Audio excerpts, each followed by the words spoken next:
مکہ مکرمہ مسلمانوں کی عقیدت کا سب سے بڑا شہر.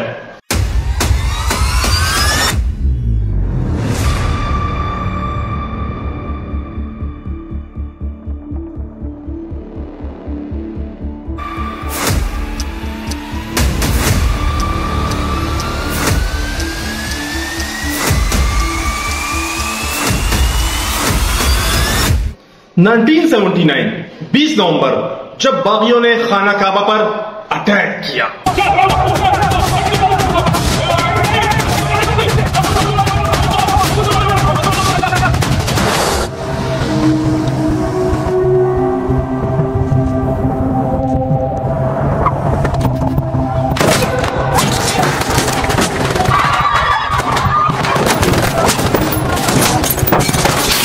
آخرکار کس طریقے سے اور کن لوگوں کی مدد سے خانہ کعبہ کو آزاد کرایا گیا؟ اللي صار ورغم إصابتي إلا إني أنا مستعد إني أشارك في أي اقتحام وأقدم روحي فداء للدين ثم المليك والوطن. أنا أكبر فيك شجاعتك في تحمل المسؤولية. جوہیمان کے خانہ کعبہ پر اٹیک کے پیچھے آخر کیا مقاصد تھے، یہ سب جانیں گے آج کی ویڈیو میں، اس لیے ویڈیو پر اینڈ تک بنے رہیے. ویڈیو اگر اچھی لگی تو ویڈیو کو لائک اور چینل کو سبسکرائب کریں اور ساتھ میں بیل آئیکن کو دبا دیں تاکہ اسی طرح کی انفارمیٹو ویڈیو آپ تک بر وقت پہنچتی رہے. السلام علیکم دوستوں. 1979 20 نومبر کی صبح جب دنیا بھر سے تقریباً 50,000 لوگ نماز فجر ادا کرنے کے لیے خانہ کعبہ کے احاطے میں موجود تھے اور ان 50,000 لوگوں میں سے 200 لوگوں کا گروپ ایسا بھی تھا جن کی قیادت ایک 40 سالہ مبلغ جوہیمان العتیبی کر رہا تھا. نماز فجر ادا کرنے کے بعد جوہیمان اور اس کے ساتھیوں نے خانہ کعبہ کے امام کو ایک طرف دھکیل دیا اور لاؤڈ سپیکر کا کنٹرول خود سنبھال لیا.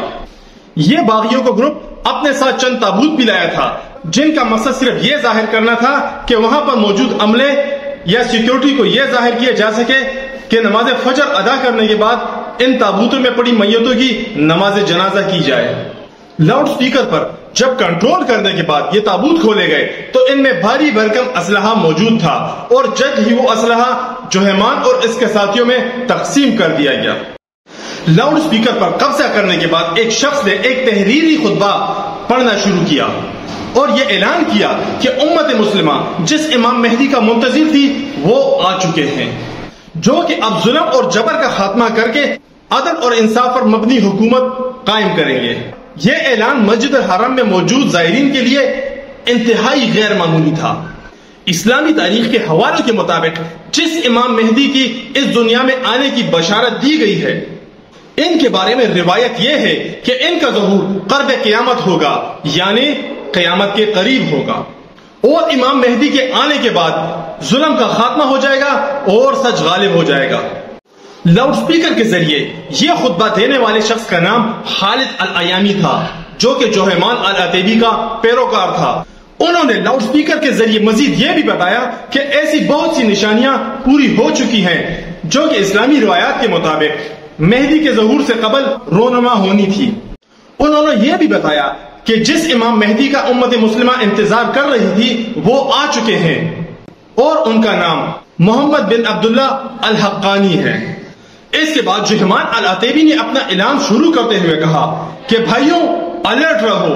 احمد العلیوی آپ چھت پر پوزیشن سنبھال لیں اور اگر دروازے پر کوئی مزاحمت کرنے کی کوشش کرے تو اسے گولی مار دو. اس واقعے کے چشمدید گواہوں کے مطابق جوہیمان العتیبی امام مہدی کی بیعت کرنے والا پہلا شخص بن گیا اور اس کے بعد پھر اس نے اپنے پیروکاروں کو بھی بیعت کرنے کا حکم دیا. اس موقع پر باغیوں کے گروپ نے بآواز اللہ اکبر کا نعرہ لگایا. مصر سے تعلق رکھنے والے عبد المنیم سلطان بھی خانہ کعبہ محاصرہ کیے جانے کے موقع پر وہاں پر موجود تھے. اس وقت وہ ایک نوجوان طالب علم تھے. انہوں نے یاد کرتے ہوئے بتایا کہ وہ ایک عجیب و غریب منظر تھا. ان کے مطابق مسجد الحرام میں غیر ملکی ایسے ظاہرین بھی موجود تھے جو کہ عربی سمجھ نہیں سکتے اور ان کو اس وقت بالکل بھی سمجھ نہیں آ رہا تھا کہ یہ سب کیا ہو رہا ہے. مسجد الحرام میں موجود تمام زائرین اور مسلح افراد اور ان کی رائفلوں سے نکلنے والی گولیوں کی آواز سن کر تمام لوگ دنگ رہ گئے. کیونکہ قرآن پاک میں مسجد الحرام میں کسی بھی قسم کی تشدد اور خون ریزی کو سختی سے منع کیا ہے، اور اسی کنفیوژن کے دوران مسجد الحرام میں موجود نمازی دروازے بند ہونے سے پہلے ہی بھاگ گئے، اور 1 گھنٹے کے اندر اندر مسلح افراد نے مسجد کا سارا کنٹرول سنبھال لیا۔ یہ ایک ایسی سچویشن تھی جس نے سعودی حکام کو ایک بہت بڑے چیلنج سے دوچار کر دیا۔ خانہ کعبہ پر حملہ کرنے والے اس گروپ کے سردار کا نام جوہیمان بن محمد بن سیف الادیبی تھا۔ اس کا تعلق ساجر شہر سے تھا، جو کہ سعودی عرب کے مرکز میں ایک بدو علاقہ ہے۔ صحرا میں اکثر کھانے کے دوران جوہیمان اپنی بدلتی نظریات کا لوگوں سے تذکرہ کیا کرتا تھا۔ جوہیمان کے ایک پیروکار ناصر الحیثمی کا کہنا ہے کہ جوہیمان کی تعلیم صرف مذہب تک ہی محدود تھی، اور یہ سعودی عرب کے صرف انہی جگہوں پر جانے کے خواہش مند ہوتے جہاں بدو بسا کرتے تھے۔ ان کے مطابق جوہیمان کا لہجہ کلاسیکل عربی میں بہت کمزور تھا، اسی لیے وہ پڑھے لکھے لوگوں میں بات کرنے سے اجتناب کرتا تھا تاکہ ان کا پردہ فاش نہ ہو جائے۔ جوہیمان سعودی نیشنل گارڈ میں بطور سپاہی تھا، اور خانہ کعبہ پر قبضے کی تیاریوں میں اس کی فوجی ٹریننگ نے بہت اہم کردار ادا کیا۔ یہ وہ وقت تھا جب جوہیمان نے اعلان کر دیا کہ میں نے مہدی کو پا لیا ہے۔ جن کا انتظار کیا جا رہا تھا وہ محمد بن عبداللہ الحقانی ہے، جو کہ ایک نرم گو مبلغ نوجوان تھے، جو کہ اپنے حسن اخلاق اور شاعری سے محبت کی وجہ سے سعودی معاشرے میں بہت مشہور تھے۔ اسلامی روایتوں میں یہ بتایا گیا ہے کہ امام مہدی کی پیشانی چوڑی ہوگی اور اس کی ناک پتلی اور نوکیلی ہوگی، اور جوہیمان کے مطابق اس نے یہ ساری نشانیاں محمد بن عبداللہ الحقانی میں دیکھ لی تھی، اور الحقانی نے اس سے متعلق حتمی فیصلہ دینے سے پہلے استخارہ بھی کیا تھا، اور الحقانی بعد میں جوہیمان کی باتوں سے قائل ہو گیا کہ وہی امام مہدی ہے، اور انہوں نے بطور نجات دہندہ اپنا کام شروع کیا۔ جوہیمان اور الحقانی کی دوستی میں اس وقت مضبوطی آئی جب الحقانی نے اپنی چھوٹی بہن کا رشتہ جوہیمان سے کر دیا، اور جوہیمان بن محمد العتیبی کی یہ دوسری بیوی تھی۔ خانہ کعبہ پر حملے سے کئی ماہ پہلے سینکڑوں لوگوں اور حجاج کرام میں یہ افواہ پھیل گئی تھی کہ انہوں نے الحقانی کو خواب میں دیکھا ہے، جو کہ مسجد الحرام میں اسلام کا جھنڈا اٹھائے باوقار انداز میں کھڑا ہے۔ متولی صالح کہتے ہیں کہ مجھے وہ آخری ملاقات یاد ہے جب ایک شخص نے مجھ سے پوچھا کہ تم امام مہدی کے بارے میں کیا جانتے ہو، تو میں نے ان سے کہا کہ مہدی کے متعلق مہربانی کر کے مجھ سے بات نہ کریں۔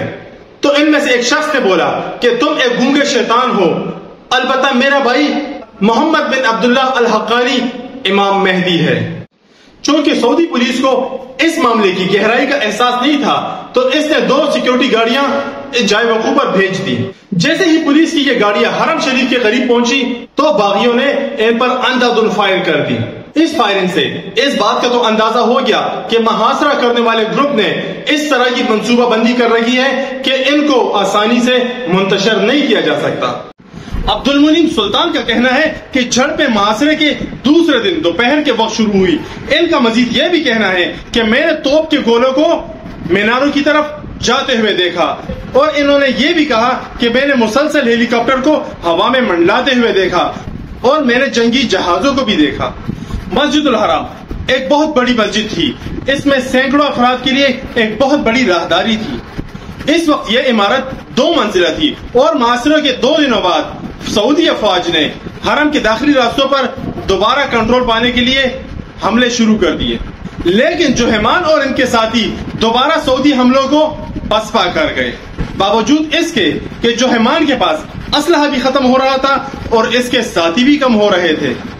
عبد المنیم کا کہنا ہے کہ جب خانہ کعبہ کے قریب میری ان سے ملاقات ہوئی تو اس دن یہ بہت پرسکون نظر آ رہے تھے، اور تقریباً 30 سے 45 منٹ تک وہ میری ٹانگ پر سر رکھ کے سوتے رہے، جبکہ اس کی بیوی بھی اس کے ساتھ تھی۔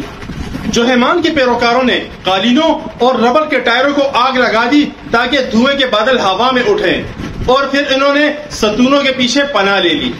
اب یہ پناہ گاہ میدان جنگ بن چکا تھا، اور ہلاکتوں کی تعداد بہت تیزی سے سینکڑوں تک پہنچ گئی۔ اس موقع پر سعودی علماء نے ایک فتویٰ جاری کیا جس میں سعودی افواج کو حرم پر قبضہ کرنے اور دہشت گردوں کو مارنے کے لیے ہر طرح کا اسلحہ استعمال کرنے کی پرمیشن مل گئی۔ جوہیمان اور اس کے ساتھیوں نے فوجی افواج کو شکست دینے اور ان کو میناروں سے پیچھے دھکیلنے کے لیے بڑی تعداد میں بارود استعمال کیا۔ عبد المنیم سلطان کا کہنا ہے کہ انہوں نے یہ سب کچھ دیکھا اور انہوں نے یہ بھی دیکھا کہ الحقانی کی آنکھوں کے نیچے 2 چھوٹے چھوٹے زخم تھے اور ان کا لباس پھٹا ہوا تھا اور گولیوں نے ان کے لباس میں ہر جگہ سوراخ کر دیے تھے۔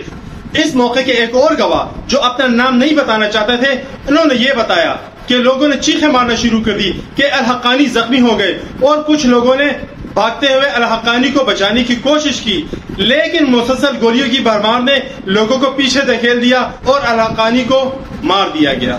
جب لوگوں نے جوہیمان کو مہدی کے زخمی ہونے کی اطلاع دی تو جوہیمان نے اپنے پیروکاروں کو چلا کر کہا، ان کی بات پر یقین نہ کرو، یہ لوگ جھوٹ بول رہے ہیں، وہ کہیں چھپ گئے ہیں۔ محاصرے کے 6 دن سعودی افواج نے حرم شریف کے صحن اور اس کی آس پاس عمارتوں پر کنٹرول حاصل کرنے میں مکمل کامیاب ہو گئے، لیکن جوہیمان اور ان کے پیروکاروں نے اپنے آپ کو زمینی کمروں میں بند کر دیا تھا، کیونکہ ان کو یقین تھا کہ ان کا لیڈر یعنی امام مہدی حرم شریف میں موجود ہے۔ اب وقت کے ساتھ ساتھ ذخیرہ کردہ خوراک اور کھجوریں بھی ختم ہو رہی تھی اور ماحول ایسا خوفناک بن گیا تھا جیسے کسی ڈراؤنی فلم کا سین ہو۔ اب چونکہ یہ بات تو واضح ہو گئی تھی کہ سعودی افواج باغیوں کو زندہ پکڑنے میں ناکام رہی، اس لیے انہوں نے فرانس سے اور پاکستان سے مدد طلب کی۔ اب ان 2 ممالک کی افواج نے جب فیصلہ کیا کہ سب سے پہلے ان تہخانوں کو باغیوں سے خالی کرایا جائے تو انہوں نے 20 منٹ تک گھڑے کھودے اور اس میں پھر گیس پمپ کی تاکہ یہ اپنی حصوں تک پہنچ جائے۔ ان تہخانوں میں بچ جانے والے ایک شخص نے یہ بھی بتایا کہ میں جوہیمان اور ان کے ساتھیوں کے ساتھ ان تہخانوں میں بند تھا۔ ہمیں ایسا لگ رہا تھا جیسے دنیا ختم ہو رہی ہے اور موت ہمارے پاس آ گئی ہے، کیونکہ ہم لوگ نہیں جانتے تھے کہ یہ ڈرلنگ کی آواز ہے یا پھر ہتھیاروں کی۔ جوہیمان کے ایک ساتھی ناصر الحاسمی کہتے ہیں کہ معاصر کے آخری 2 دنوں میں ہمارے پاس خوراک اور گولہ بارود ختم ہو گیا تھا۔ اس کے بعد باغی ایک چھوٹے سے کمرے میں جمع ہو گئے اور فوجیوں نے ایک چھوٹے سوراخ میں ان پر دھوئے کے بم پھینکے، جس کے بعد باغیوں نے ہتھیار ڈال دیے اور یک بعد یک یہ لوگ باہر آنا شروع ہو گئے۔ اس واقعے کے 1 مہینے بعد سعودی عرب کے 8 شہروں میں 63 افراد کو پھانسی دی گئی اور ان میں سب سے پہلے جوہیمان کو پھانسی دی گئی۔ اب آتے ہیں اس بات کی طرف کہ جوہیمان نے آخرکار خانہ کعبہ پر حملہ کیوں کیا۔ جوہیمان کے امام مہدی کی آمد سے متعلق عقیدہ ہو سکتا ہے کہ وہ دوسرے مسلمانوں سے مختلف ہو، لیکن در حقیقت وہ ایک قدامت پسند سماجی اور مذہبی تحریک کا حصہ تھے جو سعودی معاشرے میں جدیدیت اور مغربی نظام کے خلاف تھے۔ مثال کے طور پر جوہیمان کا ایک مطالبہ یہ بھی تھا کہ خواتین کو ٹی وی پر آنے پر پابندی عائد کی جائے، اور ان کے مطابق اس واقعہ کے بعد کوئی بھی براڈ کاسٹر خواتین ٹی وی پر نمودار نہ ہو پائی۔